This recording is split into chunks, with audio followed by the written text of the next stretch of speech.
আর অনুভূতি দুইটা জিনিস। আমি অনুভব করেছিলাম যে হয়তো হাদিকে দেখতে পারবো, কিন্তু আমার এইটাতে মানে কখনো ভাবিনি যে আমি ব্যর্থ হয়ে ফিরে যাব। তারপরেও আমার এটাই ভালো লাগছে যে আমি আসতে পেরেছি, এটাই আমার সবচেয়ে বড় সফলতা।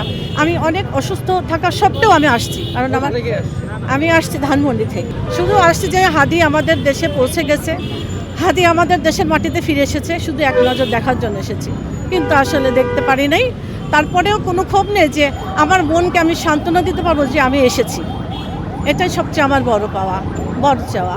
আসলে আমি এত কিছু বলতে পারবো না, শুধু আমি এটাই বলবো যে হাদি যেখানেই থাকবে ভালো থাকবে।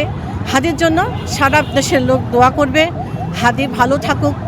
হাদি যে আমাদের ছিল, সে হাদি আমাদের থাকবে, এটাই আমাদের চাওয়া। দেশের মানুষ সবাই ভালোভাবে থাকুক, সবাই ভালোভাবে বাঁচুক, সবাই ভালোভাবে চলতে পারুক, খেতে পারুক, দুমুঠো খেতে পারুক, সবাই মাথা উঁচু করে থাকুক, এটাই আমি আশা করি।